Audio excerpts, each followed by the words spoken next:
Ok, empezamos el tema. Son poquitas diapositivas. Entonces, la colitis aguda y crónica realmente es una patología muy frecuente en nuestro medio. Yo creo que es la zona semidesértica que tenemos, en la cual los líquidos de repente se concentran mucho y aparte de que comemos mucha grasa, entonces ese colesterol que está de más por ahí se precipita, nos forma litros de colesterol que son los más frecuentes y de ahí viene toda la fisiopatología de esta enfermedad, que generalmente cuando duele es cuando se opera. Si no hay dolor, no hay cirugía, aunque tengas 20, 30 piedras ahí. Entonces, vean la anatomía de la vesícula, mide de 8 a 10 centímetros por 3 a 4 centímetros. Esas son las medidas de la vesícula. Normalmente en un paciente con una gente de 70 kilos, que mide 1,70, es una vesícula pequeña que no llega ni a los 10 centímetros. Entonces, de 8 a 10 por 3 a 4 centímetros son las medidas estándar. Y la vesícula tiene en su anatomía macroscópica, tiene un fondo, un cuerpo, cuello y un conducto cístico. Y ese conducto cístico tiene una medida que apréndansela, mide 3 milímetros de diámetro y mide 3 centímetros de largo. Nunca se les va a olvidar eso. Esta vesícula, este órgano está irrigada por la arteria cística, que es rama de la arteria hepática derecha, y esta rama hepática derecha es juntas con la izquierda, forman la hepática común, y este hepático común es rama del tronco celíaco que ya revisamos por ahí, que tiene 3 ramas, una es la hepática común, la otra es la gástrica izquierda y la otra es la arteria esclénica. Entonces, esta vesícula está irrigada por la arteria cística. ¿Dónde encontramos la arteria cística cuando estamos operando? Esta arteria cística generalmente se encuentra en este triángulo de Calot. Y ese triángulo de Calot tiene 3 lados. Uno de los lados es el hepático común. El otro lado es el cístico. Y el otro lado vendría siendo el borde inferior del hígado. Entonces, este triángulo de Calot, tenemos el hígado por arriba, tenemos el hepático común por otro lado y tenemos el conducto cístico. En ese triángulo se encuentra la arteria cística. La vía biliar inicia en la triada portal.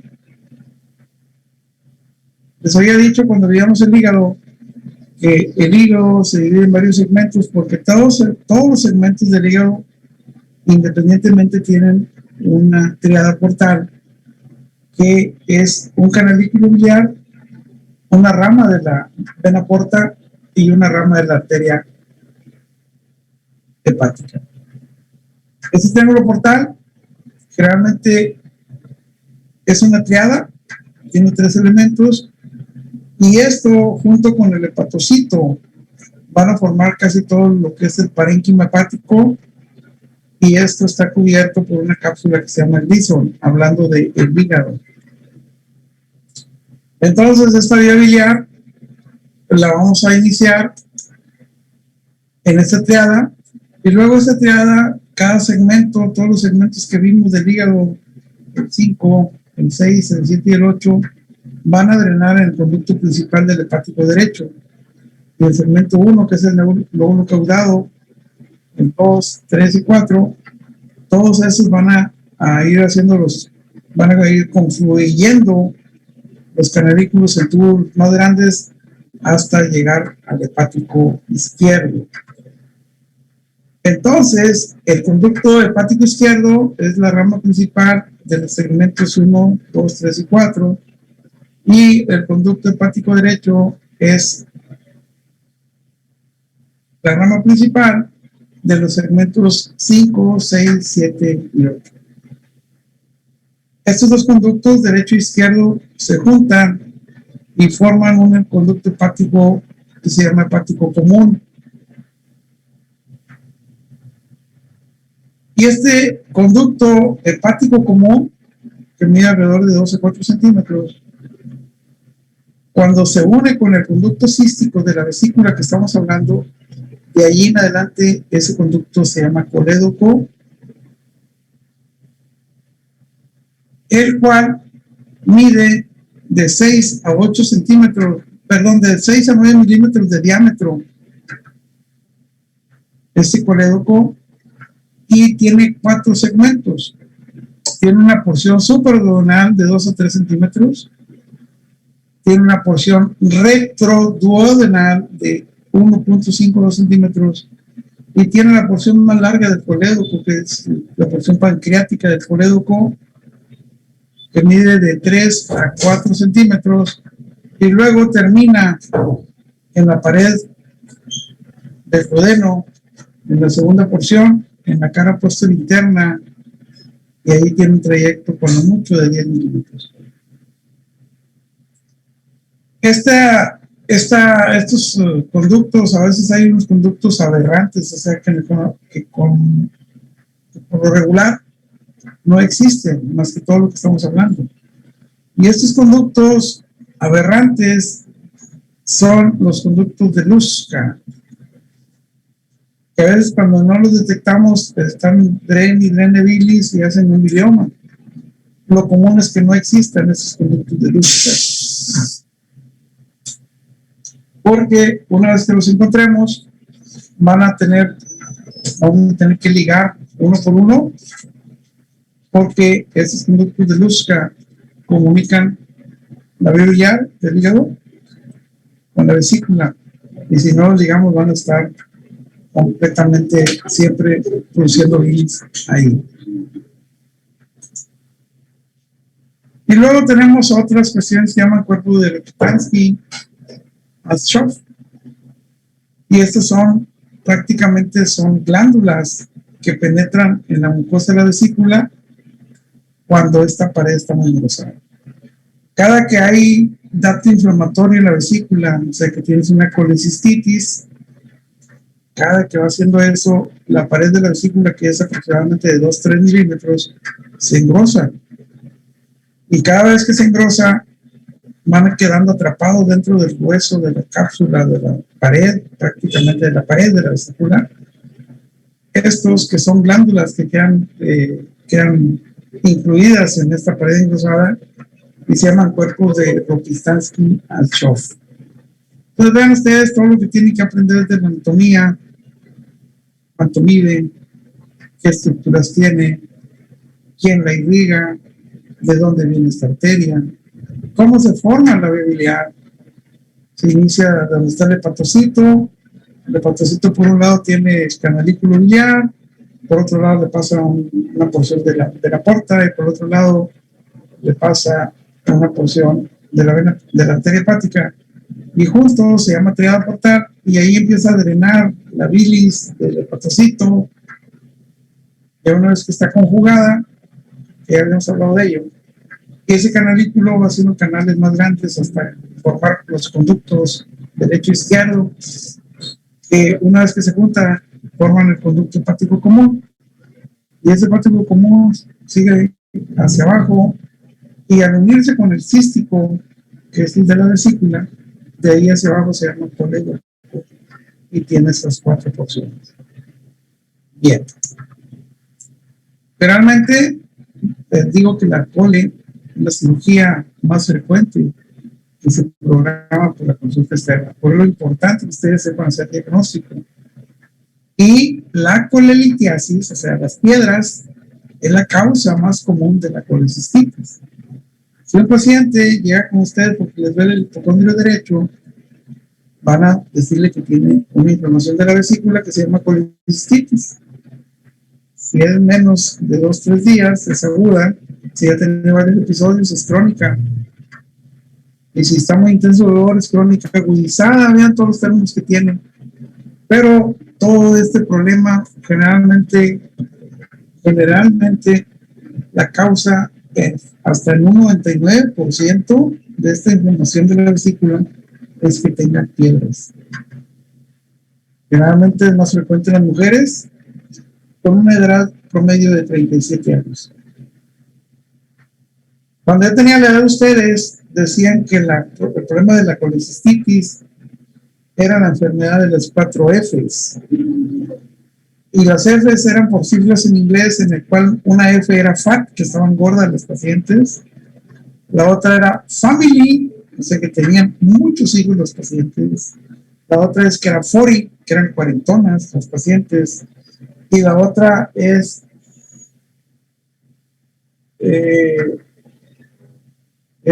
family, 40, fat, y la otra, ahorita se lo voy a decir. Pero eso ya no lo apliquen, porque ya la vesícula enferma ya no tiene ese tipo de relación de las 4 Fs. Ahora el problema de la vesícula puede ser a cualquier edad, y generalmente yo pienso que esto es por los cambios climáticos que estamos aquí en esta región, que son cambios muy áridos, la gente no se hidrata y sí ingiere mucha grasa, y eso hace que la bilis espese y forme la litiasis. Entonces, 40, fat, family, y es una mujer cuarentona con muchos hijos, mujer, y family. Entonces, la enfermedad de las 4 Fs es esa, que es una mujer family, que es una mujer cuarentona, 40, que es una mujer cuarentona gorda, es fat, y la otra es la family, son pacientes que tienen muchos hijos. Vean ustedes las 4 Fs para que les quede la historia. Mujeres es family, 40 es cuarentona, fat son gordas, y family es que son multíparas. ¿Cómo es la patogenia de la litiasis? Vean ustedes que la bilis se compone de agua y solutos orgánicos, los cuales son el colesterol, pigmentos biliares y fosfolípidos. Normalmente debe haber una relación siempre constante de X colesterol con X pigmentos biliares y X fosfolípidos. Vean ustedes cómo los ácidos biliares provienen del colesterol, y estos se van a separar y van a formar sales biliares con el sodio. Una vez estos ácidos biliares van a emulsionar las grasas, una vez que estos ácidos biliares están en el intestino, van a emulsionar las grasas para formar micelas, y las micelas son las moléculas de ácidos grasos periféricos combinados con el colesterol y fosfolípidos, el cual es la licitina en el 90%, y esta es la forma como se absorbe la grasa por medio de estos ácidos biliares que provienen del colesterol. Vean ustedes cómo está este tipo de patogenia, y cuando estas sales biliares rompen los cristales de lecitina, van a formar micelas mixtas de lecitina, colesterol y sales biliares. Cuando estas micelas mixtas que estamos hablando de lecitina, colesterol y sales biliares se alteran y hay más incremento de colesterol, van a formar cristales de monohidrato de colesterol, que al unirse entre sí van a formar las piedras. El 80% de los litros de las vesículas son de colesterol.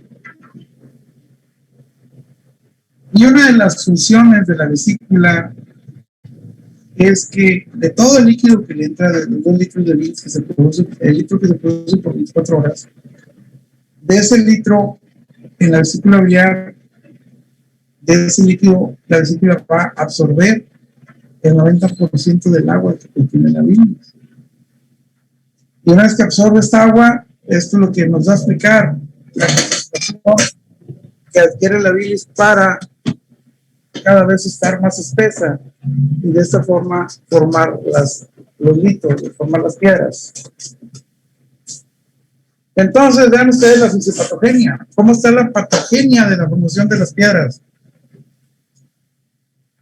Vean, ácidos biliares van a salir del colesterol. De aquí forman las sales biliares.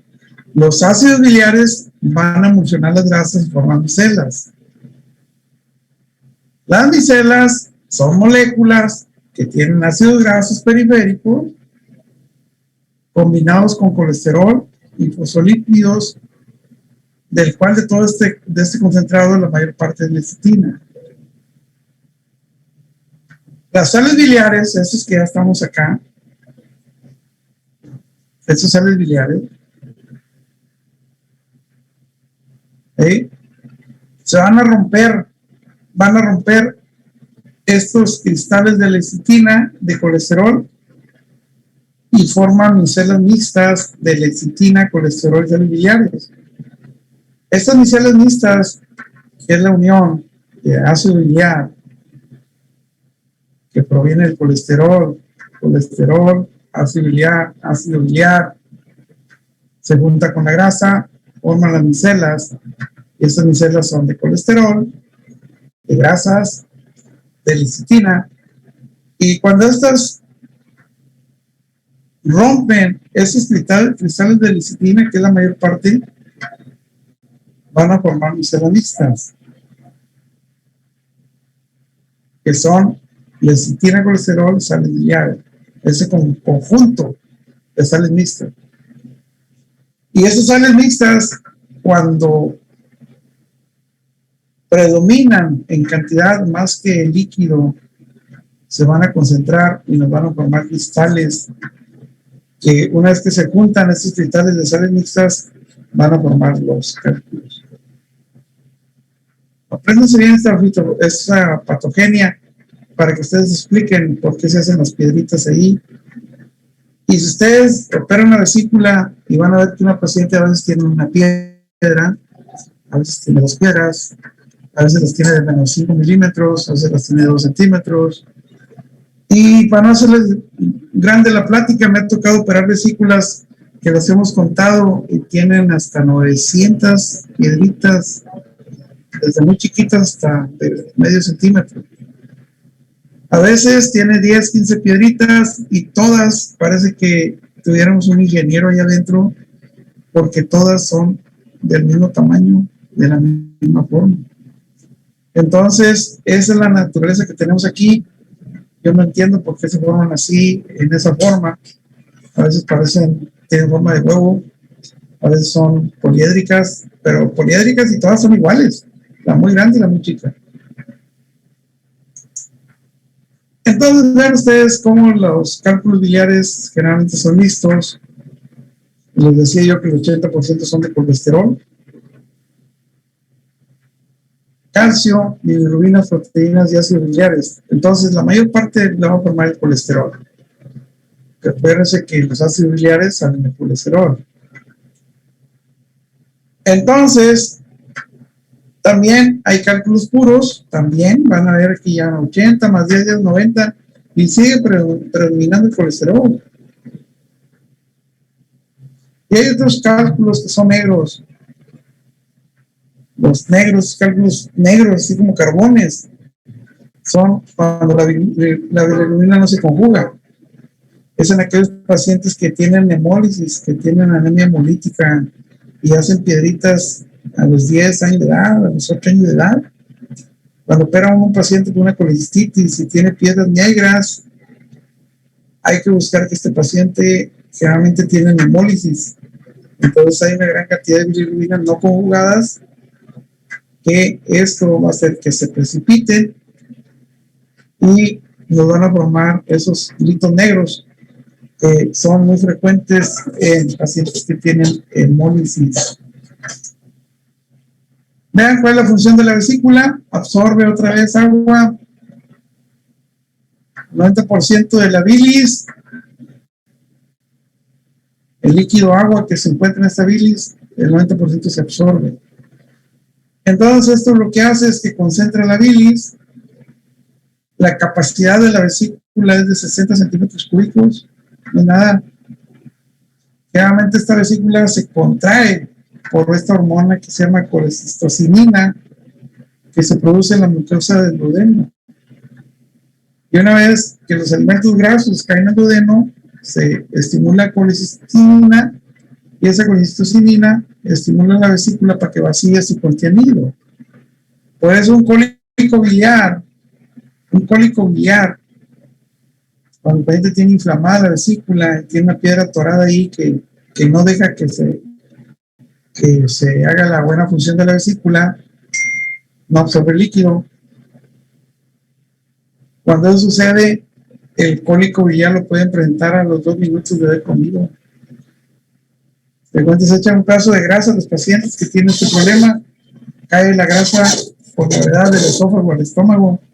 El estómago hace su mecanismo de bolo que ya les enseñé, y una vez que ese bolo que tenga mucha grasa, porque la ingerimos así, carnitas y cosas así, aguacates, esa grasa pasa por el duodeno y ahí se libera la colecistocinina y esta va a contraer la vesícula. Si tiene una piedra atorada no va a poder empujar la bilis, y si no empuja la bilis va a empezar el dolor en el hipocondrio derecho.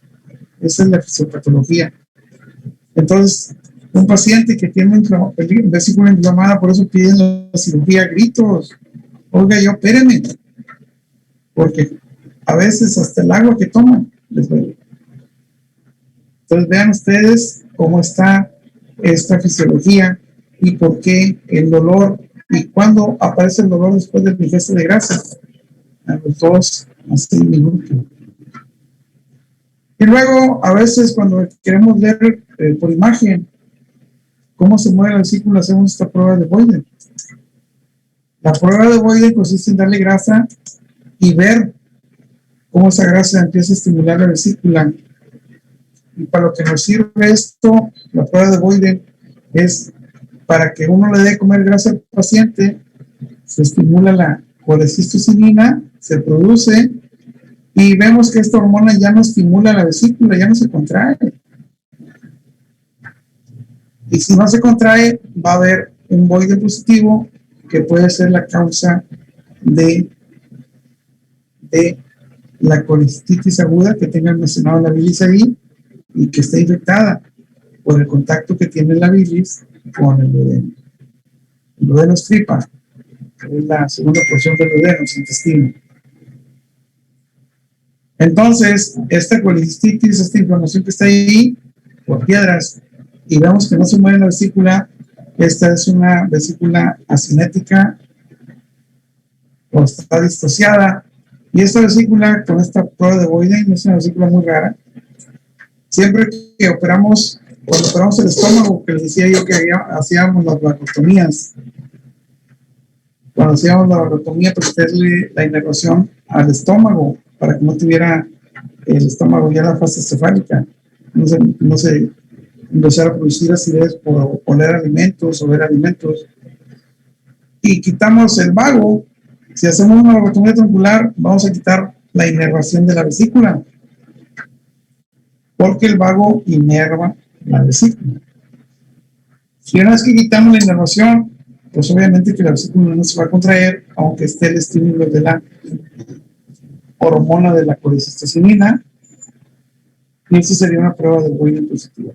Que no se mueva la vesícula, aunque esté el paciente comiendo grasa.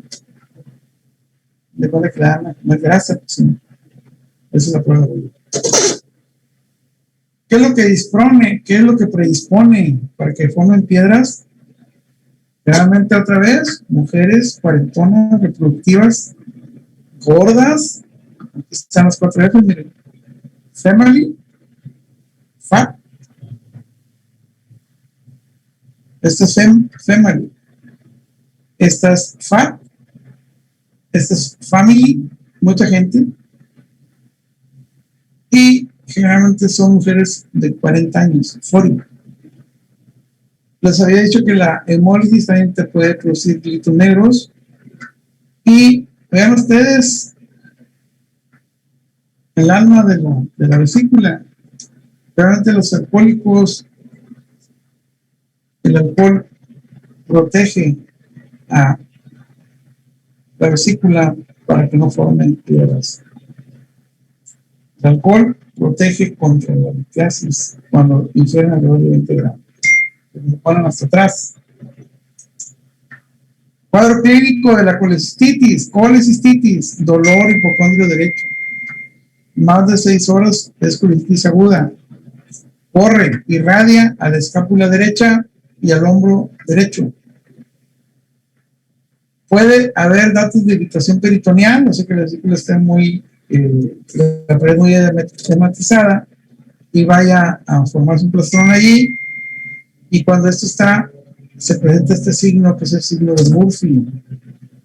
El signo de Murphy es que uno le diga al paciente que respire profundo, saque el aire, y luego uno hace una palpación profunda en el hipocondrio derecho. Le pide al paciente que respire profundo y que esto le produce dolor, por lo cual el paciente para la inspiración. No puede inspirar más porque tiene dolor. Ese es el Murphy positivo. Acabándose, entramos con el otro tema.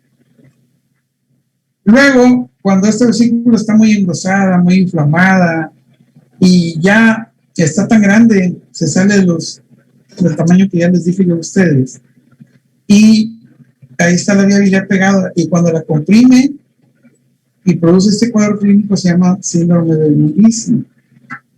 Y como comprime la misma vesícula inflamada, la vía biliar, a eso se llama síndrome de Milici, y esto hace que el paciente tenga ictericia, porque está comprimiendo la vía biliar y ya no pasa la bilirrubina conjugada a través de ahí, la que va directo a la segunda porción del duodeno.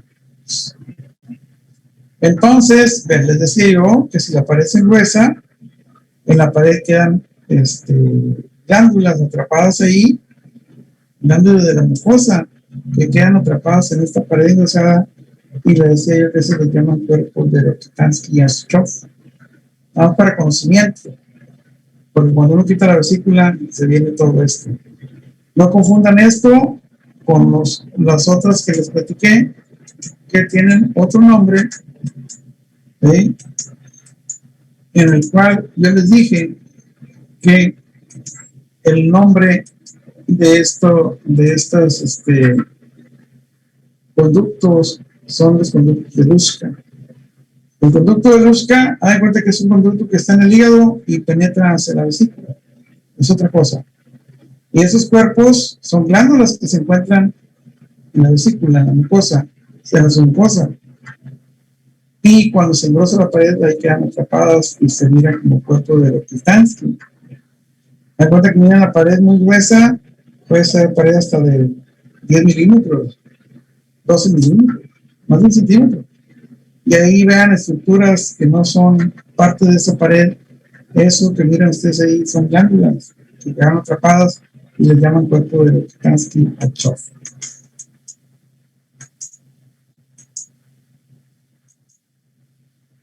Vean ustedes, tenemos la fisiopatología. ¿Por qué está el dolor?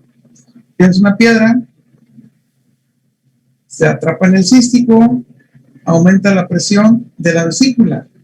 La función de la vesícula, ya les dije que era absorber agua, pero cuando la vesícula se inflama es al revés.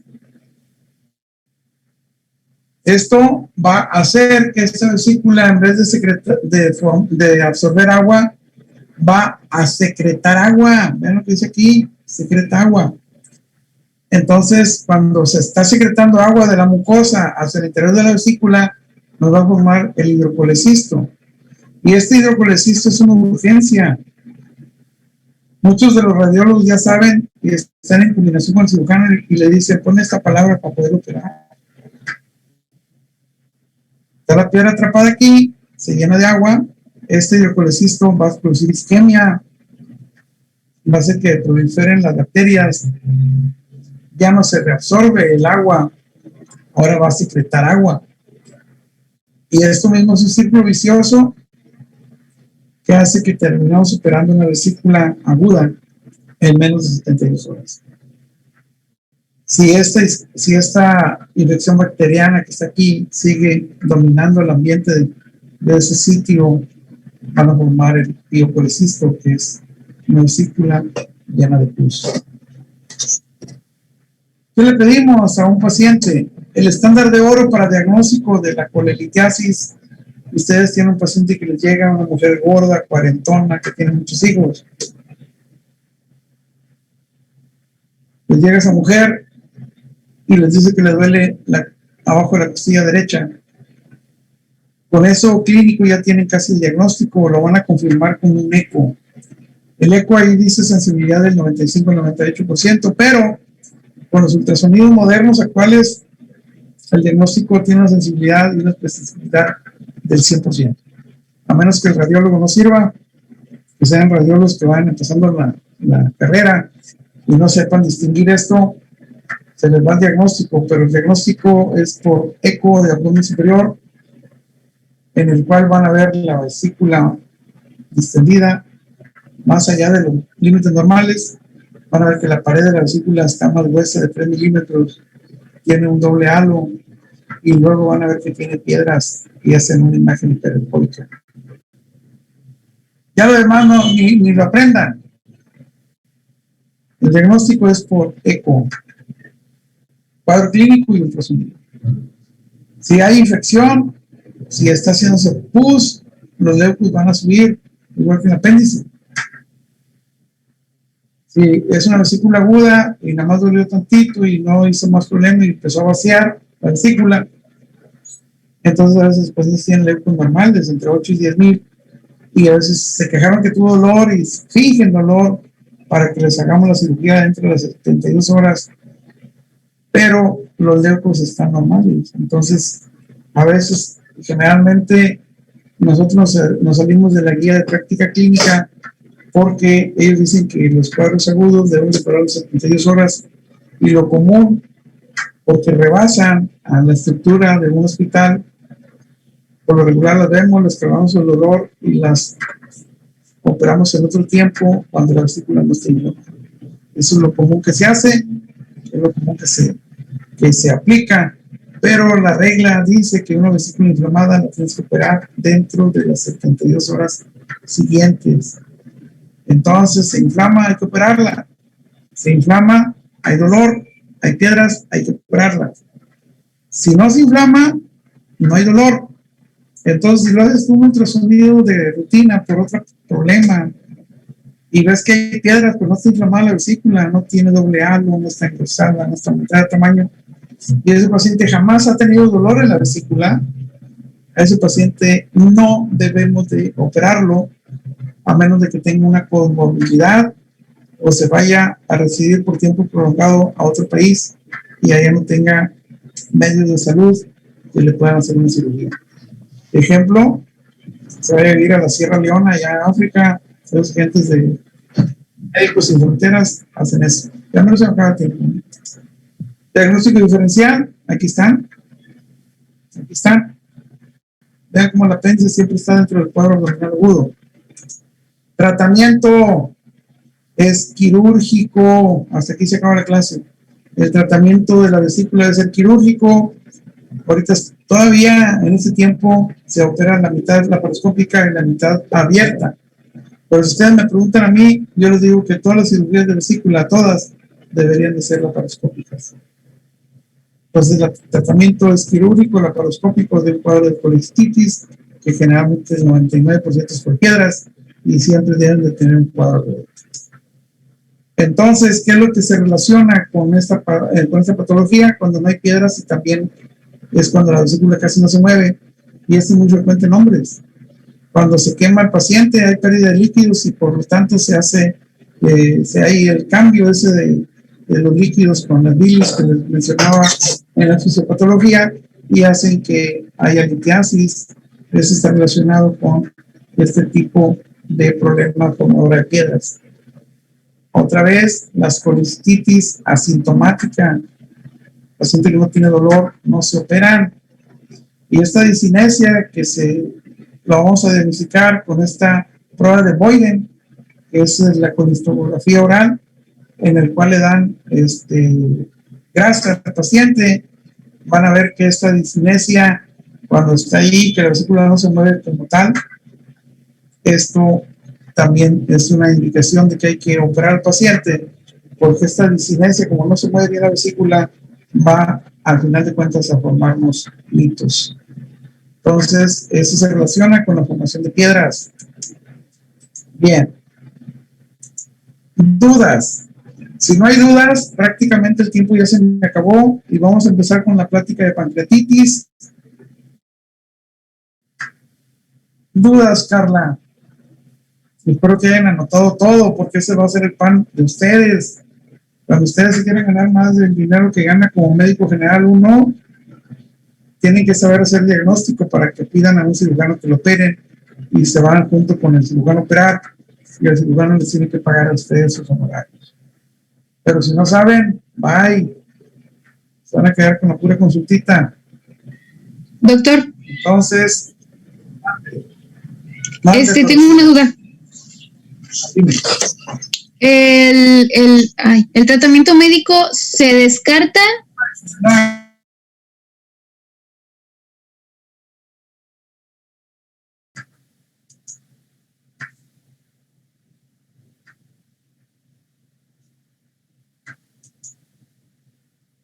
Vean ustedes, aquí les puse tratamiento médico porque existe en la literatura. Pero, finalmente, el tratamiento médico lo vamos a hacer una excepción muy grande, porque ese tratamiento médico es un tratamiento muy largo. Y vean ustedes cómo estos tratamientos médicos solo es para pacientes que no podemos operar. Pacientes que hacen una colestitis y tenga piedras, pero que lo acaben de operar o tengan un infarto agudo del miocardio. Para cualquier paciente que tenga un trastorno en la coagulación. Para pacientes, a veces, cuando son en edades tardías de la vida, pacientes seniles, tercera edad, que esos pacientes a veces tienen otras comorbilidades que lo están matando, por decir, tenga una insuficiencia renal crónica con mucha retención de potasio, que prácticamente eso es lo que va a matar al paciente, y tengan un cuadro de colia aguda, el tratamiento médico esto no le sirve para nada. Y a veces lo que terminamos haciendo es hacerle un hoyo a la vesícula para derivar ese líquido que produce esa mucosa inflamada, para que no tenga un hidrocolecisto, y el mismo hidrocolecisto donde crece haga isquemia. Y eso se le llama colecistostomía. Se cuenta que ya por eco documentamos que es una vesícula demasiado grande, que prácticamente se mira a través de la pared abdominal, la tocan. Cuando uno toca la vesícula, se llama signo de Courvoisier. Courvoisier. Quiere decir que está una vesícula demasiado crecida, hay que operarla, pero el paciente está infartado. Dan de cuenta que ese paciente tiene el signo de Courvoisier, una vesícula grandísima, está indicada 100% de la cirugía, pero el paciente está en etapas terminales de la vida. Ahí, esas vesículas grandísimas que están así y que no se han perforado, que siguen creciendo porque la irrigación les llega por todo el lecho, aparte de la cística les llega por todo el lecho hepático. El lecho hepático es la cara inferior del hígado, ahí tiene una muesca y es donde ahí se encuentra la vesícula. Y cuando ese paciente está gravemente enfermo por otra cosa y que puede morir por la otra cosa, y hacen un cuadro de colestitis, por decir los quemados, los grandes quemados, y la vesícula crece tanto que la puedes tocar, pues ahí donde tocas se hace la incisión, vas abriendo, tocas el fondo de la vesícula y le metes una sonda. Eso se llama colecistostomía. Y les digo, la vesícula crece tanto porque no es igual que el apéndice. El apéndice trombosa la arteria apendicular y se necrosa el apéndice. La vesícula puede crecer tanto que haga isquemia por la arteria cística, inclusive la puede colapsar, pero luego la vesícula tiene irrigación por todo el lecho hepático. A veces es neoformación de vasos sanguíneos ahí, que a veces cuando uno opera la vesícula se tarda más para hacer hemostasia del lecho hepático que para quitar la vesícula. Vean ustedes lo que les estoy diciendo. Hace uno la cirugía y donde la vaya secando el lecho hepático, a veces sangran tanto ahí más y tardamos más en hacer hemostasia por la neoformación vascular que está ahí en esa vesícula gravemente enferma. Entonces, lo que hacemos ahí es hacer un hoyo para que drene la vesícula, porque les digo que vesícula que se inflama ya no absorbe agua, va a secretar agua. Igual cuando vamos con el colon les decía que absorbe aproximadamente 2 litros, pero cuando inflaman ustedes el colon, cuando lo inflaman por infección o por sustancias o lo que ustedes quieran y manden, cuando hacen una colitis, una inflamación, ya no se va a absorber agua, va a producir agua y por eso es que tienen diarrea. Vean ustedes las dos indicaciones donde hay problema cuando no se absorbe el agua. Entonces, para Torrecilla, que me pregunta, este medicamento, esto que está aquí, existe en el mercado. En mi experiencia personal jamás lo he usado. Y no lo he usado porque nunca he tenido un paciente de este tipo que tenga que usar medicamento por 1 o 2 años para que los litos se vayan eliminando o ya no se formen.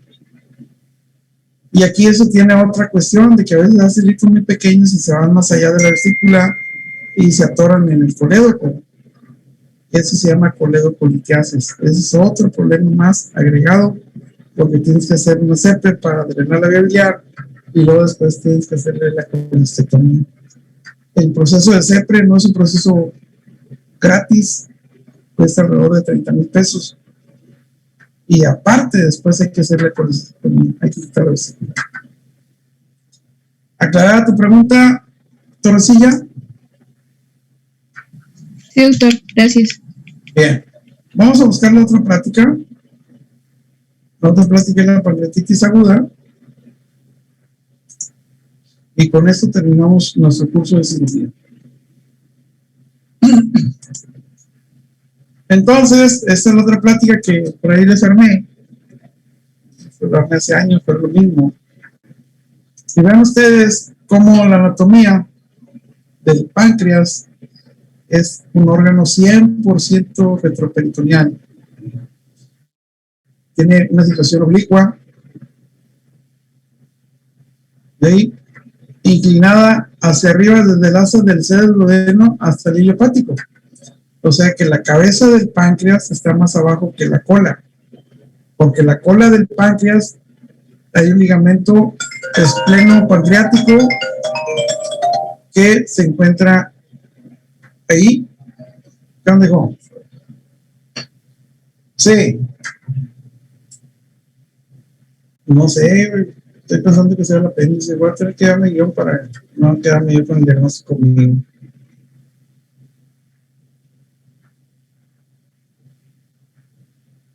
Sí, ya sé, déjame, pero déjame, es que estoy en clase, ahorita pendiente. Órale, ya está, dale, bye. Entonces, les decía yo el páncreas a ustedes, vean cómo el duodeno, en esa C del duodeno, en ese arco duodenal, ahí está la cabeza del páncreas.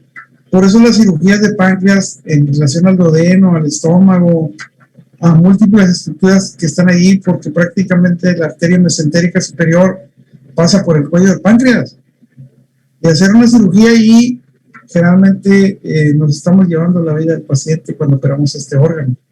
A mí no me ha tocado operarlo, me ha tocado ver que le dan un balazo a la cola del páncreas, le pongo una sutura ahí, procuro ligar el conducto pancreático común, que es el de Wilson, y le dejo un drenaje.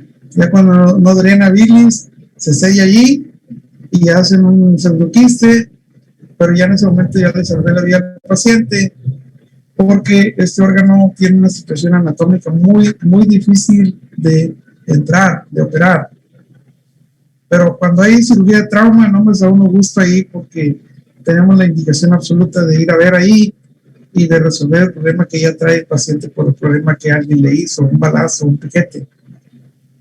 El páncreas pesa entre 75 y 100 miligramos. Mide de 5 a 20 centímetros. Vean este paciente de unos 70, ¿eh? Porque hay pacientes que son gigantes, son grandotes, y pues tienen el duodeno fijo donde lo tienen que tener, y tienen la cola del páncreas allá fija también al vaso.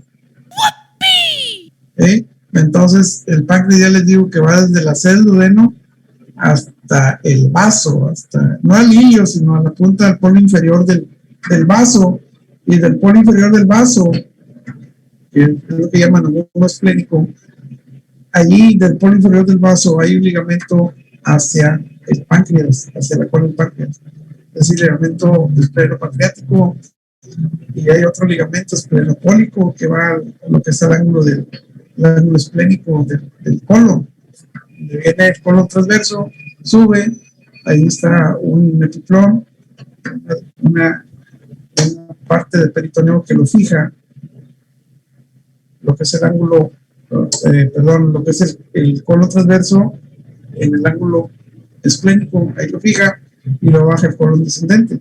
Pero aquí estamos hablando del páncreas. Bueno, para que relacionen, la cola del páncreas va a dar hasta allá también a través de un ligamento. Va a dar hasta el vaso, colon inferior. ¿Y qué es lo que tiene en la anatomía del páncreas? Cabeza, cuello, cuerpo y cola. Vean ustedes, aquí está un dibujo. Vean ustedes cómo aquí están los vasos principales. Doctor, disculpe, no se ve en la presentación. ¿Nada? Nada. ¿Y por qué hasta ahorita me dicen? Pues no sabemos qué está. ¿Nadie lo ve? Que estaba platicando. Bien, volvemos a la misma.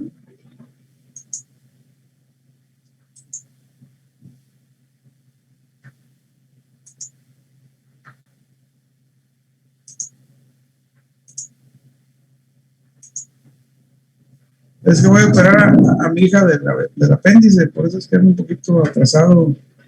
Ya la tengo internada. Entonces, ahí ven la imagen. Sí, doctor. Sí. Bien, entonces, vean ustedes lo que les decía. Esta plática le hice años, pero es muy bonita, muy didáctica. Y aquí está lo que les mencionaba en la primera gráfica, la anatomía. Les decía dónde va desde la sede del duodeno, el arco duodenal, ahí está la cabeza. Cuando hablamos de cáncer de páncreas, vean ustedes bien, algo que sepan, el 90% del cáncer de páncreas es en la cabeza. Entonces incluye esta porción del duodeno, que a veces hay que sacrificarla. Por eso las cirugías aquí son bien difíciles. El 90% del cáncer de páncreas está en la cabeza del páncreas, y el 90% son adenocarcinomas, para que lo vayan saliendo del diente. Ese es el dibujo que les decía. Vean cómo aquí está la arcada duodenal, y vean cómo aquí están estos dos conductos, este pancreático común, que es el de Wilson, y luego tienes un conducto accesorio, que es este de acá de arriba, que es de Santorini, y este drena separado al conducto de Wilson. El conducto de Wilson, que es el conducto principal, que va desde aquí hasta la cola del páncreas, hace ramificaciones como si fuera un pescado. Dan cuenta que es un esqueleto de pescado, es el conducto principal, y las ramas van a seguir como un pescadito, como las espinas del pescado. Son los conductos que vienen de la periferia al centro, y hacen un esqueleto como si fuera pescado, como si fuera un esqueleto de pescado. Y este conducto de Wilson, que es el principal del páncreas, se junta con el conducto pancreático del colédoco, ver que aquí se está juntando, y juntos hacen un conducto común y drenan en esta ámpula, que es la ámpula de Baker. Esta se encuentra en la segunda porción del duodeno, en la cara posterior interna. Cara posterior interna de la segunda porción del duodeno, ahí drena la vía colédoco-biliar, con la vía biliopancreática, como ustedes quieran decir. Y el Wilson es un accesorio, y este drena está por separado. No tiene que ver con la biología. Vean dentro de la anatomía que les decía yo a ustedes, como prácticamente aquí, esta es la aorta abdominal, esta es la vena cava. Vean como aquí la primera rama de la aorta es el tronco celíaco, que ya hablamos. Las tres ramas, la esplénica, la gástrica izquierda y la hepática común. Son las tres ramas que tiene el tronco celíaco. Y vean cómo aquí está hecho el dibujo muy didáctico, pero eso es esta arteria mesentérica que es la segunda rama, la siguiente rama de la aorta abdominal, tronco celíaco, de la aorta abdominal, luego sigue la mesentérica superior, más abajito de la mesentérica superior está la mesentérica inferior, y luego siguen las renales, que salen de la aorta abdominal. Entonces, esta mesentérica superior, en los textos ya que estás ahí sobre esta región anatómica, esta vez está metida aquí entre el cuello. Esta es la cabeza, este es el cuello, este es el cuerpo y esta es la cola del páncreas. Entre cabeza y cuerpo, aquí en el cuello, a veces está metida esta arteria mesentérica superior, que si la destruyes, la dañas, prácticamente vas a quitarle la irrigación a todo el intestino delgado, a excepción de los primeros 70 centímetros, vas a quitarle la irrigación a todo lo que es el ciego, el colon ascendente y la media porción del colon transverso. Eso es donde llega la cólica media, que es rama de la mesentérica superior. Ya la mesentérica inferior va a irrigar la mitad del colon transverso, colon descendente, sigmoides y recto. Pero si sacrificamos este que está aquí pegado al páncreas, nos echamos todo el intestino. A veces, cuando hay técnica quirúrgica aquí, lo que se hace un bypass. Antes de entrarle a trabajar aquí, disecan la mesentérica acá donde se origina de la aorta, ahí encuentran el tubito y le hacen un bypass de aquí hasta acá, brincando todo el páncreas. Entonces ya aseguras que con este bypass, así como los que hacen cuando un paciente está infartado, que le hacen un bypass cardíaco, le ponen un pedazo de vena aquí, bien, un pedazo de vena, le estoy diciendo, para hacer el conducto, para hacer ese conducto arterial. Se hace este bypass de aquí de la aorta, donde está la mesentérica superior, hasta donde puedas ver la arteria mesentérica superior, y aquí la anastomosis. Aquí las anastomosas, ese es un puente vascular, y ya puedes trabajar con esto, te puede llevar la mesentérica ahí donde se encuentre, y no pasa nada porque ya lo derivaste. Esas son las técnicas actuales de cirugía, que hay que entrar con un bypass vascular aquí, para poder hacer este puente y poder trabajar esta área. Si no, no se puede, porque si te llevas tú ya la arteria mesentérica superior, haz de cuenta que vas a producir una necrosis de casi el 90% del intestino delgado y la mitad del intestino grueso. Conductos, aquí están los dos. ¿Quién lo irriga? La arteria celíaca, la mesentérica superior, está inervado por el simpático y parasimpático que lo inhibe y lo estimula. El páncreas, vean ustedes cómo está la irrigación aquí por el tronco celíaco, cómo da sus ramas. Vean, tiene ramas aquí de la hepática, tiene ramas de la esplénica, van atravesando la glándula, así es como la atraviesan, tiene ramas de la mesentérica superior. Aquí está el arcado duodenal. En toda esta región a veces se hace inoperable, aquí está la cava. Da miedo andar en esa región. ¿De qué está formado el páncreas? Realmente el páncreas tiene dos producciones, tiene una producción exócrina y una producción endocrina. Vean cómo el tejido endocrino es solamente el 2%. Y este tejido endocrino es donde están los islotes de Langerhans, en el cual se encuentran las células alfa, beta, delta, epsilon. Y cada una de esas células se encarga de producir ciertas hormonas. La que más conocen ustedes es las células beta, que producen insulina. Son las que ustedes más conocen. Ahorita van a conocerlas todas. Entonces, el páncreas es exócrino y vierte su contenido a través del conducto de Santorini y de Wilson. El de Wilson junto con la vía biliar desembocan en la segunda porción del duodeno, y este páncreas exócrino produce sus proenzimas. Son enzimas que no están activadas dentro del órgano, pero una vez que llegan a la luz del intestino se activan, y cuando estas enzimas se activan dentro del órgano del páncreas es cuando nos van a producir la pancreatitis aguda. Y estas enzimas exócrinas del páncreas son enzimas que son muy proteolíticas, o sea, prácticamente estas junto con el ácido gástrico son las que transforman la carne que comemos el bistec que nos comemos es materia fecal. Son las que van a destruir, a hacer una proteólisis tremenda para que esas proteínas, esa carne, se haga proteína, y luego la proteína se lise y se absorban los aminoácidos. Esa es la función de este tipo de páncreas. Generalmente el 98% es páncreas exócrino y solo el 2% es páncreas endócrino. Exócrino, vean ustedes lo que secreta el páncreas, casi 1 litro por día de jugo pancreático. El jugo pancreático está formado por amilasa, por proteasa y lipasa.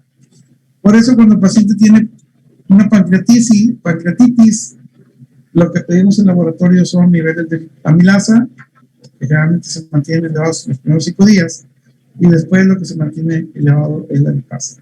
Ustedes tienen un paciente con pancreatitis, que ahorita van a ver cuadro clínico, esto es lo que te hace el diagnóstico, y después de 5 días es extensivo. El endocrino, aquí está, alfa, beta, delta, epsilon. El epsilon no se lo puse aquí, pero hay una. Pero estas son las 3 sustancias más importantes que se pueden marcar: el glucagon, la insulina y la somatostatina. Acuérdense que esas células beta también existen en la parte del antro del estómago y también producen somatostatina. Esta somatostatina es la que se encarga de regular la secreción tanto gástrica como pancreática. Cuando un paciente tiene pancreatitis, le damos somatostatina para cortar de que ese páncreas no produzca tanto líquido, porque ese líquido son enzimas pancreáticas y son las que están digiriendo toda la estructura alrededor del páncreas. Se lo comen, eliminan el páncreas. Pancreatitis aguda, ahí está la patología. Ven ustedes cómo estas enzimas, cuando se activan, digieren el órgano. El páncreas es una estructura que no tiene cápsula, no es como el hígado. El hígado tiene la cápsula de Gleason, el vaso tiene su cápsula también, el páncreas no tiene cápsula. Y como no tiene cápsula, cuando se activan las enzimas pancreáticas dentro del páncreas, lo van a digerir. Y si lo digieren, lo van a necrosar. Por eso las pancreatitis aguda, generalmente estas deben de manejarse en la terapia intensiva, y la pancreatitis aguda, ustedes la van a ver no como una enfermedad del páncreas localmente. Una vez que el paciente tiene pancreatitis aguda, estos pacientes generalmente tienen enfermedad, le llama uno sistémica, porque esa pancreatitis le pega al sistema hematopoyético, al pulmonar, al renal, y total hace un disturbio en la hemodinamia del paciente, que es lo que lo lleva a la muerte. Esta pancreatitis aguda, generalmente la causa es de que la mitad, vean ustedes, fíjense bien, hagan números así para que nunca se les olviden. Ven aquí, la causa está entre el 80 y 90% por bilis, por las piedras, y por el alcohol. Entonces, a grosso modo, la pancreatitis aguda, el 40% es de tipo biliar, por piedras. El otro 40% es por gente alcohólica, alcohol. Y el otro 15% vendría siendo por hiperlipidemia, paciente gordo que come mucha grasa. Por aquí en casa hay una taquería que le llamamos la taquería de los tacos grasosos.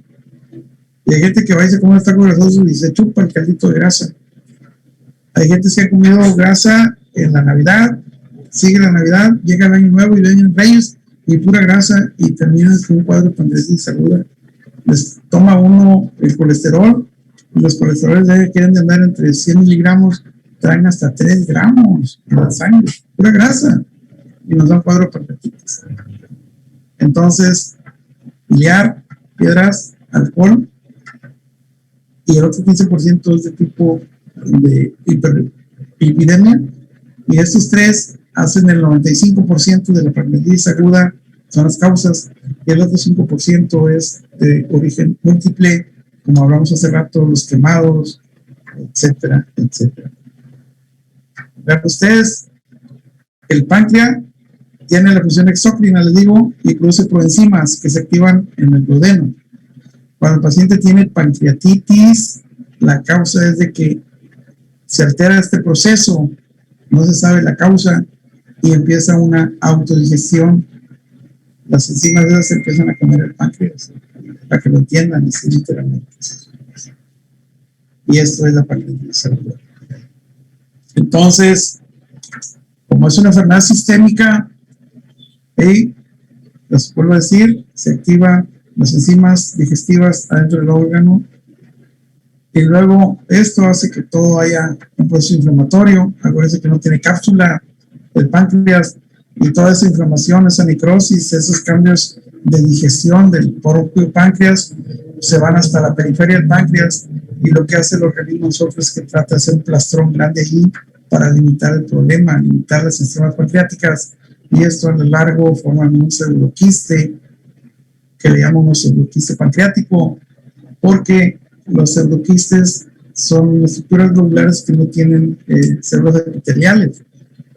El quiste, por decir el quiste sinovial, todos esos son formaciones que tienen un tejido epitelial en la cápsula, alrededor de la que viene siendo la cápsula del quiste. Pero esto se llama pseudoquiste porque no es un quiste en sí, sino es un tejido inflamatorio, no tiene células epiteliales alrededor, sino que este tejido que está limitando puede ser el etiplón, puede ser el páncreas, puede ser el colon transverso, puede ser el estómago, y todo eso hace una imagen ahí grandísima en esa región donde se está el páncreas enfermándose. Afortunadamente el 90% de las pancreatitis remiten de forma espontánea, el 10% se complican, y de este 10% el 50% se muere. ¿Cuál es el cuadro clínico de la pancreatitis? Dolor, mucho dolor en el epigastrio que se va hasta la espalda.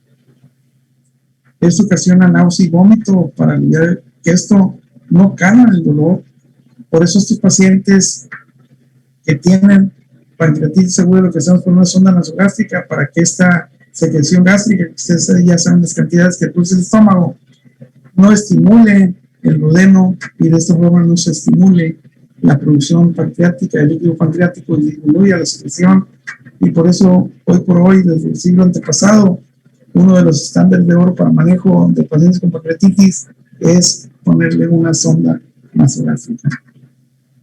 Luego, vean que la exploración física, el dolor es muy difuso. A veces vemos estos signos de la necrosis pancreática. Imagínense el páncreas en la fotografía que les puse aquí hace rato, en dibujo. Imagínense ustedes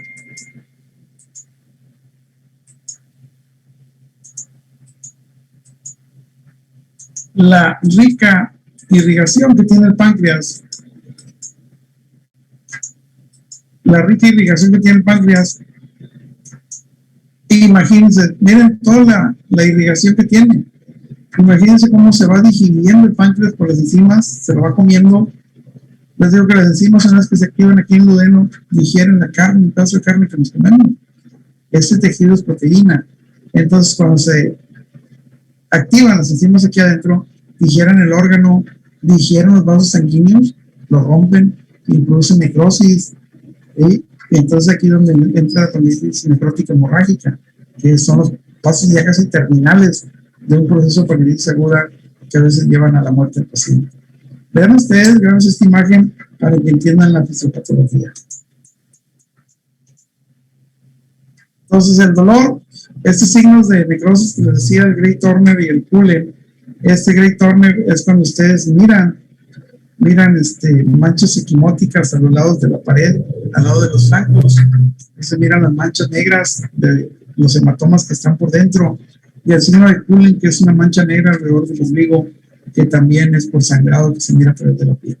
Se mira la piel oscura como si le hubieran dado un trancazo y se hace un moretón.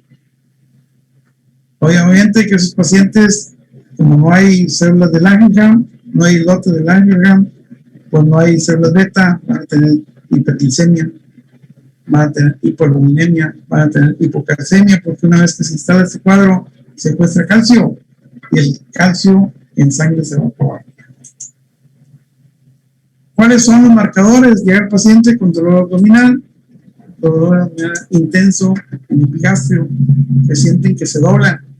Son pacientes, por decir, pueden ser cualquiera de ustedes, porque algunos de ustedes ya lo han vivido o lo pueden vivir, que terminen la carrera de medicina y luego se vayan a tomar alcohol, se van a agarrar una borrachera de una noche, 2 noches, porque ya terminaron muy bien, y luego, aparte de que toman mucho, comen mucho. Entonces, después de una gran comida y una gran alcoholemia, empieza este dolor, hace que se activen las enzimas pancreáticas y empieza la pancreatitis aguda. Esa es la causa por la cual el alcohol produce pancreatitis aguda. La otra ya les dije, por piedras, que la piedra esté ahí donde se juntan los dos conductos y hacen que no drene el líquido pancreático y ese líquido se active dentro del páncreas. Entonces, ¿qué es lo que vamos a hacer con el pancreatitis que tiene mucho dolor? Es clínico, mucho dolor ahí, sienten que le están atravesando con una espada del epigastrio hasta atrás, porque el órgano es retroperitoneal. Y lo que vamos a pedir en el examen del laboratorio es amilasa, siempre que esté el cuadro clínico dentro de 3 y 5 días. Después de 3 o 5 días ya no piden esto, ya no es valor. Ahora van a pedir lipasa, que es la que permanece elevada en este cuadro de pancreatitis, que a veces se lleva un cuadro clínico de pancreatitis. Cuando el paciente sobrevive, se lleva alrededor de 30, 40, 50 días hospitalizado. Como no pueden comer, esos pacientes hay que poner esa alimentación parenteral total, y cada bolsita de alimentación parenteral vale el equivalente a un peso con 20 centavos más o menos ahorita por caloría. Si usted le pone una bolsa de caloría diaria de 2,000 calorías, son 2,000 pesos de pura bolsa que se van a meter por día, por 30 días. Si multiplican 3 por 2 son 60, y si son 2 meses son 120,000 pesos de la pura alimentación parenteral que llevan estos pacientes. Por eso que estas enfermedades deben ser manejadas en hospitales públicos, porque desgastan mucho el paciente, y aunque tenga un seguro muy grande, el seguro aquí se va. A veces se va con la vida del paciente. Clasificación, esta clasificación, pues véanla, generalmente esta es una de tantas, y cuando vemos esta gravedad, se llama de Ransom, ¿okay? Vemos que estos pacientes, vean la edad, cuando se admiten pacientes mayores de 55 años, que tienen lejos de 16, que tienen glicemias de 200, que tienen la LDH en 350 unidades internacionales o la transaminasa arriba de 250.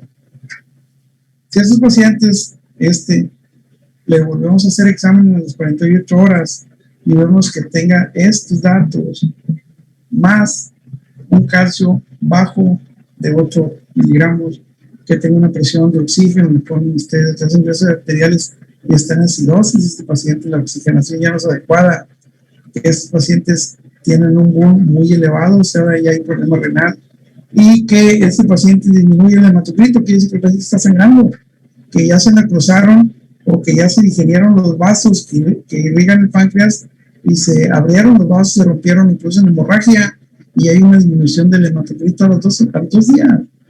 Esto hace gravedad del paciente, y realmente que todo eso es un proceso inflamatorio que hace a veces que haga un secuestro de 6 litros en este paciente. Si nada más tenemos 5 litros circulando, imagínense que toda la bulimia se va a ese sitio, el paciente se choca, el paciente se muere.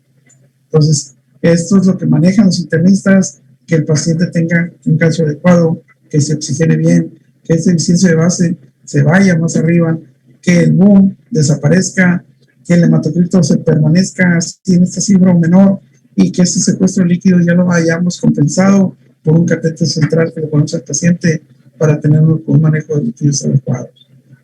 Estos factores son factores pronósticos de gravedad. Entre estos se vaya haciendo más intenso, el paciente se acercando más a la muerte. Cuando vean ustedes, si hay 3 criterios, hay una mortalidad de 1, pero si hay 7 más criterios, la mortalidad puede llegar a un 100%, de lo que estamos hablando anteriormente. Entonces, si ustedes esos criterios los van sumando y tienen 1, 2, 3, 4, 5, 6, 7, Pero luego ya no están en 18, se van a 20 o 30,000.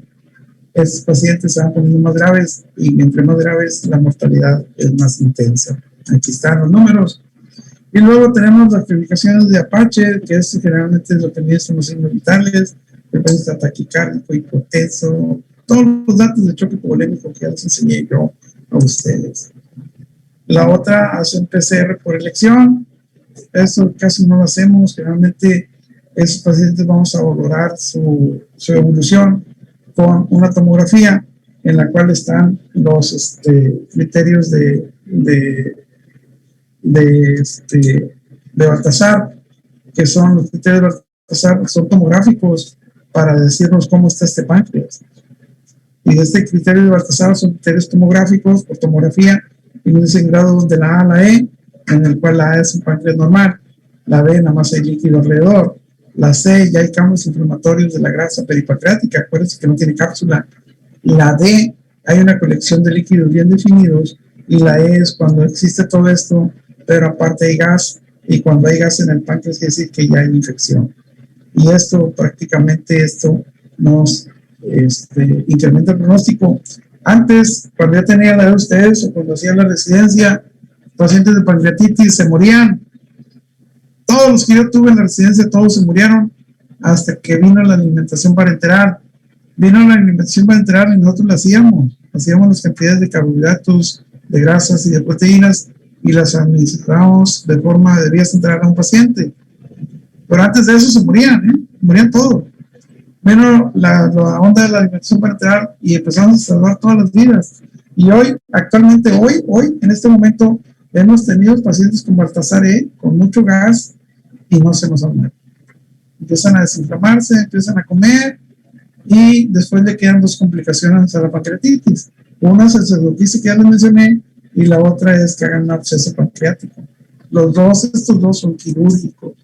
Aquí están los Baltasares para la severicidad por tomografía y vean cómo, dependiendo de la letra, va haciendo los puntos, van viendo el porcentaje de necrosis. Vean que en la D ya prácticamente más del 50% del órgano está necrosado, está muerto, y nos da un puntaje de 6. Entonces, resuman ustedes los puntos y nos van a dar qué tan serio está el problema del paciente. Y esto es 7 días, un índice de severidad muy alto que puede llevar a la muerte a este paciente. Vean ustedes, por pura tomografía, letras, A, B, C, D, E, vean los puntos y vean cómo estos puntos van sumando. ¿Sí? También la tomografía nos dice qué tanta necrosis hay en el órgano. Si ven que está necrosada la tercera parte, si está casi la mitad, pues está más de la mitad. Y si esta mitad tiene gas, aguas, estamos ya en la letra E, que nos va a dar estos 4 puntos y nos van a incrementar la mortalidad del paciente. Aquí están, dependiendo de los números, de los puntos, vean ustedes cómo va la morbilidad aumentándose con el puntaje y véanse cómo va de la mano aumentando el porciento de pacientes de mortalidad. Esta gráfica es del 90, es vieja, pero actualmente les digo yo que con la cuestión de la alimentación parenteral, que es la pieza fundamental, la pieza angular del manejo de estos pacientes, lo estamos nutriendo y nos aguantan 30, nos aguantan 50, nos aguantan 60 días en ayuno y con pura NPH lo sacamos adelante mientras este órgano se limita, se desinflama y se cura. Vean cómo ustedes aquí se ve el páncreas, vean la tomografía, esta es lo anterior, la panza, esta es la parte posterior, esta es la columna, y pegado a la columna, vean aquí está lo que vendría siendo los vasos, y aquí tenemos el páncreas. Aquí está el páncreas. Este es un páncreas normal. Miren aquí dice, vean cómo está desde la cabeza, que aquí vendría siendo la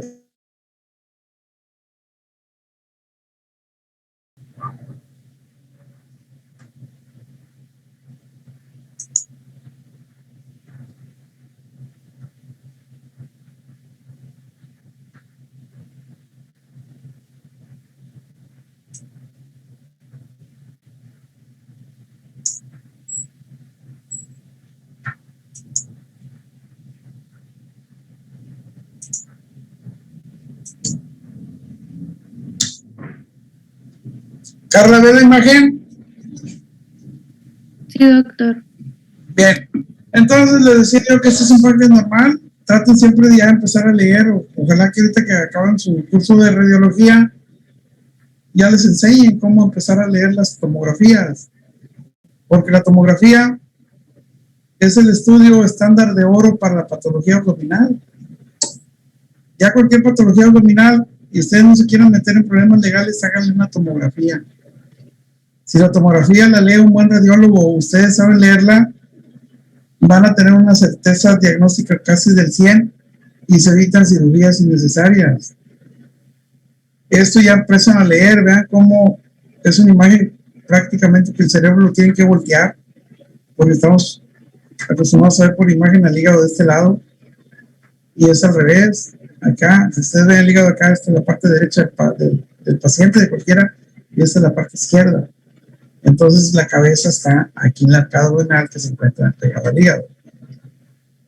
Entonces, enséñense a ustedes ver esto siempre. Ustedes ya tienen en su cabeza, ustedes tienen ya metida la información de la anatomía y siempre ustedes ya saben distinguir que esta es una vértebra. Y si ustedes saben que esta es una vértebra, saben que las vértebras están en la espalda, hasta atrás.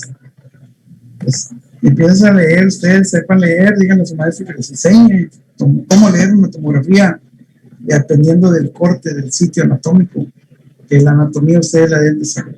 Si no, están fritos en esto. Vean una Baltasar grado D, vean cómo está distorsionado toda esta imagen, aquí está granuloso, ¿sí?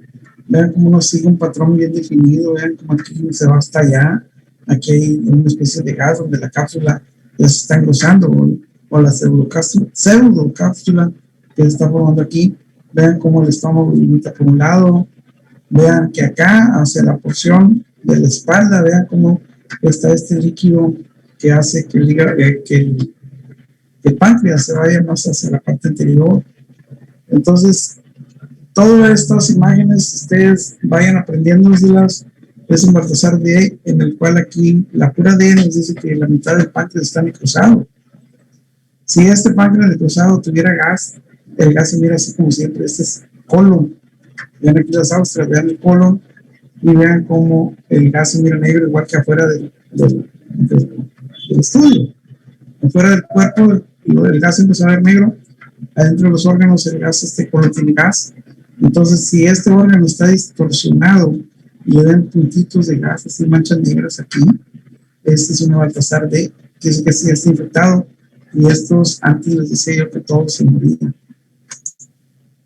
Este es el Baltasar E, vean como ustedes aquí en esta región, otra vez vean esta parte de aquí, vean como aquí prácticamente no hay órgano, es puro gas en el sitio. Esta es la vértebra, esta vendría siendo la aorta, estamos aquí. ¿Okay? Entonces, esta es la cava. Vean ustedes cómo enfrente de aquí deben estar estos órganos. Recuerden que la mesentérica superior pasa por entre la cabeza y el cuerpo, que es el cuello. Y vean ustedes esa relación que tengan por aquí, aquí hay gas. Inclusive el gas ya está infiltrando acá atrás. El gas aquí en esta masa muscular, de la grasa y el músculo que están aquí en la parte posterior del cuerpo. Vean el Baltasar C, una necrosis prácticamente del 30%, una parte necrosada. Vean aquí, necrosis arriba del 50% en la parte D, todo un páncreas completamente mal definido. Por eso les decía yo que el estándar de oro de la cavidad abdominal es la tomografía. Siempre, hasta el apéndice, ahora en el 2019, se metió dentro de las guías, quieren meterlo dentro de las guías de práctica clínica, que la tomografía sea el estándar de oro para hacer diagnóstico, que antes lo hacíamos por pura clínica de la apendicitis aguda. Y no quieren que los demanden, háganle una tomografía. Si no, se la llevan, y si es una apendicitis con bastante pus, están en usar apéndice, pues ¿quién les va a reclamar? Pero si les llega a salir blanca, la apéndice normal, los pueden demandar. Vean el pseudoquiste, ¿Sí? Vean esta bola que está aquí. ¿Sí? Tiene una forma de quiste, pero el quiste, entre la diferencia entre un pseudoquiste y un quiste, es de que esta colección no tiene epitelio aquí adentro. Y los quistes, el quiste sí, es una masa así también, una forma redondeada, pero está limitada por el epitelio. Como los pseudoquistes sinoviales que se hacen en la mano. Esos son quistes. El pseudoquiste no tiene células epiteliales, por lo tanto, nada más está limitado por los órganos vecinos. Vean como aquí está el estómago, todo con esta masa inflamada aquí, que inflama prácticamente también parte de la pared del estómago. Tratamiento de la pancreatitis. Hay que reposar el páncreas. ¿Cómo? Le ponemos una sonda nasogástrica. Hay que darle inhibidores de la bomba de protones para que no disminuir lo que se pueda de ácido en el estómago. ¿Para qué quieren un ácido ahí si no tienen alimento para ingerir? Estos bloqueadores de H2, bórrenlos ya. Eso fue historia. De encontrar efectos colaterales y ya los bloquearon del mercado. Estándar, sonda nasogástrica. Que no se nos muera el paciente. Hay una colección de 6 litros ahí, todo eso que les enseñé ahorita. Métanle líquidos. Y estos líquidos los van a estar monitoreando con una presión venosa central, o sea, por un catéter central, un catéter que lo vamos a poner exactamente a la entrada de la aurícula derecha. El paciente va a estar mucho tiempo en ayuno, mucho tiempo, 1 mes, 2 meses. El último que manejé me duró 40 días enfermo ahí en el hospital, y no vas a dar 40 días en ayuno porque se muere. Entonces tienes que darle nutrición enteral cuando puedas, ¿sí? O le das nutrición parenteral. Si está la enteral y la puedes hacer, siempre es mejor la enteral que la parenteral. ¿Cómo hacemos esto? Pues hacemos que se pase un catéter nasolinguinal. Son unas ondas muy larguitas, muy delgaditas, que tienen una puntilla de plomo.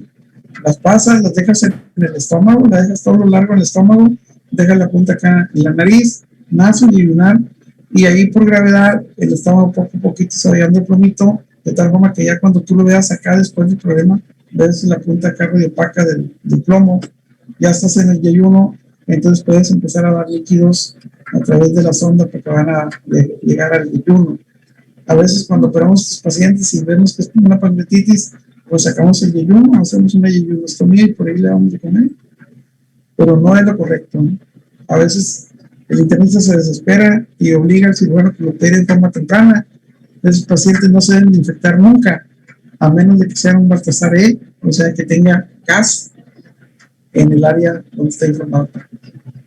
Y aquí hay un dilema algo polémico: antibiótico, sí o no. Ya se queda bajo la cuestión de nosotros. Y luego vean ustedes cómo esta pancreatitis grave se infecta, se necrosa, y la evolución a ello es que hay un absceso o un pseudoquiste pancreático. Pancreatitis biliar, vean ustedes, generalmente después de un evento, en 72 horas, se van a agarrar una borrachera o se está una piedra ahí estimulando y tiene una coledocolitiasis y nos hace el cuadro, se va a florecer casi inmediato, hasta 72 horas. Bien. ¿Alguna duda que tenga? Chicos del foro. Entonces, que no se les olvide, vean ustedes cómo esta enfermedad la podemos diagnosticar. Traten de evitarla. Si un paciente tiene litos en la vía biliar y son pequeños, menos de 3 milímetros, y dan síntomas, hay que operar a esos pacientes, quitar la vesícula para que esas piedras no se vayan al colédoco. Si un paciente ya tiene coledocolitiasis, hay que hacer un CEPRE para sacar las piedras de la vía biliar y luego quitar la vesícula, hacer la colestectomía. Si un paciente le gusta el alcohol, la cerveza, díganle que puede tener un evento de este. Y este evento de estos, les digo que el 90% son leves y solito, con asistir al paciente, hidratarlo, no dejar que nos ganen los líquidos, alimentarlo, Con eso sacamos al paciente adelante en el 90%. El 10% son los que se van a complicar. De este 10%, el 50% se va a morir. Del último 10%. Entonces, si nos vamos a los totales, en pancreatitis aguda, el 5% es el que se muere.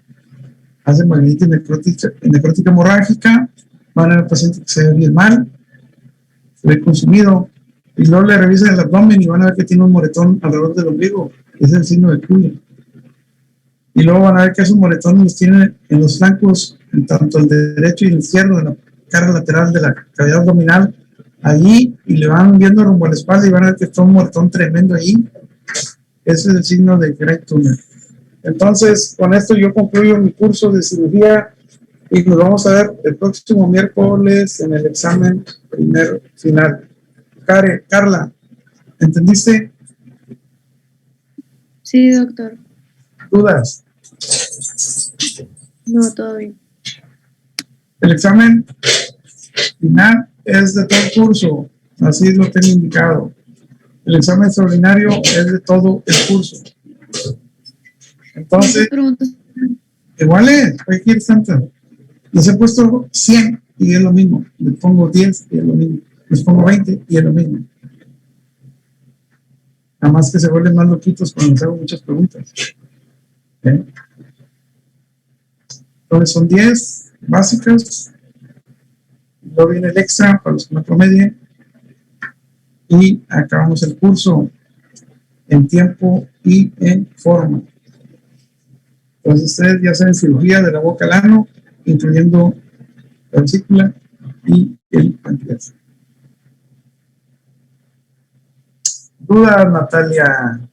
Domínguez, muy inquieta y hay que seleccionar conmigo.